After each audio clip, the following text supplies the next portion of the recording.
ಕರ್ನಾಟಕ ಬಂದ್ಗೆ ಬೆಂಬಲ ನೀಡುವಂತೆ ಸಾರಾ ಗೋವಿಂದ್ ಮನವಿಯನ್ನ ಕೂಡ ಮಾಡಿಕೊಂಡಿದ್ದಾರೆ. ರಾಜ್ಯದ ಜನರಲ್ಲಿ ಮನವಿ ಮಾಡಿದ ಕನ್ನಡ ಪರ ಹೋರಾಟಗಾರ ರಾಜ್ಯದ ಪರವಾಗಿ ಇದೀಗ ಮನವಿಯನ್ನ ಕೂಡ ಮಾಡಿಕೊಂಡಿದ್ದಾರೆ. ಕರ್ನಾಟಕ ಬಂದ್ಗೆ ಬೆಂಬಲವನ್ನ ಕೊಡಬೇಕು ಅಂತ ಸಾರಾ ಗೋವಿಂದ್ ಅವರು ಮನವಿಯನ್ನ ಮಾಡಿಕೊಂಡಿರುವಂತದ್ದು. ಕನ್ನಡ ಪರ ಹೋರಾಟಗಾರರು ಇದೀಗ ಮನವಿಯನ್ನ ಮಾಡಿಕೊಂಡಿದ್ದಾರೆ. ಸಭೆಯನ್ನ ನಡೆಸಲಾಗಿದೆ. ಇದರ ಬಗ್ಗೆ ಮಾತನಾಡೋದಕ್ಕೆ ಸಾರಾ ಗೋವಿಂದ್ ಸರ್ ನಮ್ಮ ಜೊತೆ ಇದ್ದಾರೆ. ಅವ್ರನ್ನ ಬನ್ನಿ ಮಾತಾಡ್ಸೋಣ. ಸರ್, ಇವತ್ತಿನ ಸಭೆಯಲ್ಲಿ ಯಾವೆಲ್ಲ ಚರ್ಚೆಗಳಾಗಿದೆ ಮತ್ತೆ ಅಖಂಡ ಕರ್ನಾಟಕ ಬಂದ್ಗೆ 13ನೇ ತಾರೀಕು ಕರೆ ಕೊಟ್ಟಿದ್ರೆ ಆ ಬಂದ್ ಯಾವ ರೀತಿ ನಡೆಸ್ತಾ ಇದೆ ಸರ್? ಅಲ್ಲ, ಬಂದು ನಾವೆಲ್ಲ ಯಶಸ್ವಿ ಆಗಬೇಕು ಅನ್ನೋದರಲ್ಲಿ ಮುಂದಾಗಿದ್ದೀವಿ. ನಾಡಿನ ಜನತೆ ನಮ್ಮ ಜೊತೆ ಸೇರಬೇಕು. ಯಾಕೆಂದರೆ ಸಮಸ್ಯೆ ಇವತ್ತು ನನ್ನ ಮನೆಯವರು ಸಂಭ್ರಮ ಮಾಡ್ತಾ ಇಲ್ಲ. ಜನರ ಹತ್ರ ಹೋಗಿ ನಾನು ಕೇಳ್ತಾ ಇರೋದು, ಈ ನಾಡಿಗೆ, ಈ ನಾಡಿನ ಈ ಕರ್ನಾಟಕಕ್ಕೆ ಬೆಂಕಿ ಬಿದ್ದಿದೆ, ಆರಿಸೋಣ ನಾವೆಲ್ಲರೂ ಸೇರಿ ಕೇಂದ್ರಕ್ಕೆ ನಾವೇನು ಅನ್ನೋ ಅದನ್ನು ಕರ್ನಾಟಕದ ಕನ್ನಡಿಗರಿಗೆ ತೋರಿಸ್ಕೊಡೋಣ ಅನ್ನೋದಕ್ಕೆ ಇವತ್ತು ಬಂದು ಕರೆದಿದ್ದೀವಿ. ಯಾಕೆಂದರೆ ಪದೇ ಪದೇ ಅನ್ಯಾಯ ಆದರೆ ಎಲ್ಲಿವರೆಗೂ ಸಹಿಸ್ಕೋಬೇಕು. ಹಾಗಾಗಿ ಇವತ್ತು ನಾವು ಕರ್ನಾಟಕದ ಎಲ್ಲ ಕನ್ನಡಿಗರನ್ನ ನಾನು ಅತ್ಯಂತ ಕಳಕಳಿಯಿಂದ ಮನವಿ ಮಾಡ್ತಾಯಿದ್ದೀನಿ. ಅವರೆಲ್ಲರೂ ಕೂಡ ಇವತ್ತು ನಮ್ಮ ಜೊತೆ ಇರಬೇಕು.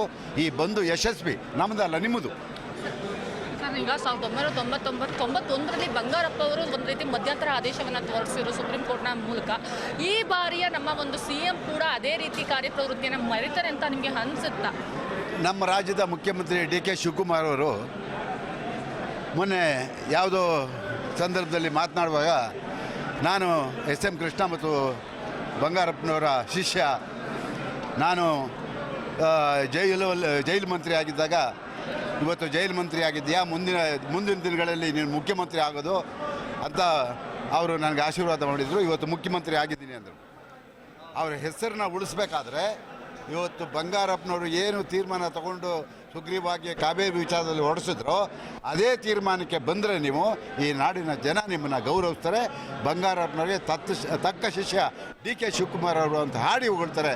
ಅದನ್ನು ನೀವು ಮಾಡಿ ಅಂತಕ್ಕಂಥ ಮಾತನ್ನು ಇಲ್ಲಿ ಹೇಳ್ತಾರೆ. ಸಿನಿಮಾ ರಂಗದಲ್ಲಿ ಯಾರೆಲ್ಲ ಈ ಒಂದು ಬಂದ್ಗೆ ಭಾಗವಹಿಸ್ತಾ ಇದ್ದಾರೆ, ಅವರ ಸಹಕಾರ ಹೇಗಿರುತ್ತೆ? ಎಲ್ಲ ಪ್ರತಿಯೊಬ್ಬರು ಕಾವೇರಿ ನೀರು ಬೇಕು, ಪ್ರತಿಯೊಬ್ಬರಿಗೂ ರೈತರು ಬೆಳೆದಂಥ ಬೆಳೆ ಬೇಕು.